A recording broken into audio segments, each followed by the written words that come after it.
السلام علیکم، میں ہوں بلال مشیر ڈیفینس ڈائریکٹر کے ساتھ۔ عالمی سطح پر میڈیا میں یہ خبر خردش کر رہی ہے کہ بنگلہ دیش نے 12 عدد J-10C خریدنے کا اصولی فیصلہ کر لیا ہے۔ بنگلہ دیش کی فضائیہ کے پاس اس وقت پرانے J-7BG اور MiG-29 طیارے محدود تعداد میں موجود ہیں۔ خصوصاً J-7BG کے حادثات کی وجہ سے ان طیاروں کو گراؤنڈ کر دیا گیا ہے۔ اسی لیے بنگلہ دیش ان طیاروں کی خریداری کا فیصلہ کر رہا ہے کہ نئے J-10C خریدے جائیں، اور یہ کیونکہ بڑے کامیاب طیارے ہیں، پاک بھارت جنگ میں انہوں نے بہت کامیابی حاصل کی اور بہت دھوم مچا چکے ہیں۔ عالمی سطح پر رافیل طیاروں کو ناکام بنانے اور بھارتی فضائیہ کی جو ناکامی ہے اس پر اس طیارے کو بڑی شہرت ملی ہے۔ بھارت نے اس خبر پر فوری رد عمل ظاہر کرتے ہوئے بھارت کے لیے یہ اقدام خطرہ قرار دے دیا ہے، اور J-10C کی شمولیت جو ہے وہ اس پہ بہت زیادہ اعتراضات اٹھا دیے ہیں۔ J-10C پاک فضائیہ میں سروس میں ہے، جبکہ انڈونیشیا بھی ان طیاروں کا آرڈر دے چکا ہے۔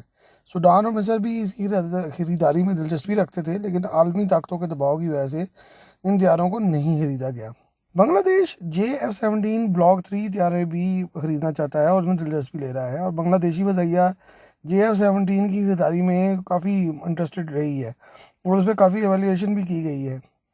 اس کی بڑی وجہ یہ بھی ہے کہ ابھی ان طیاروں کو نہیں خریدا گیا کہ بنگلہ دیشی فضائیہ جو ہے وہ شاید ایک کمبینیشن بنانا چاہیے، جیسے پاکستان ایئر فورس میں بڑا اچھا کمبینیشن بنا ہے کہ J-7 کی جگہ پہ J-F-17 اور MiG-29 کی جگہ پہ J-10C کو لا کر ایک کمبینیشن سیٹ کر لیا جائے۔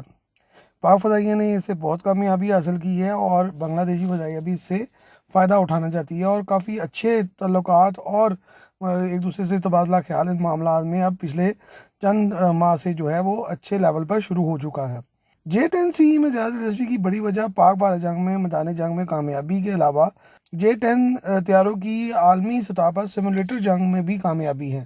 پچھلے کئی سالوں میں سیمولیشن جنگ میں جو ٹیسٹنگ ہوئی ہے اس میں J-10C نے نہ صرف Su-35 طیاروں کو مات دی ہے، بلکہ یورو فائٹر کو بھی جو ہے وہ مات دی ہے۔ تو یہ ایک بہت بڑی کامیابی ہے جو کہ J-10C سے منسوب ہے، اور اطلاعات ہیں کہ بنگلہ دیش 18 عدد J-F-17 اور 12 عدد J-10C طیاروں کی خریداری کا بجٹ اور منصوبہ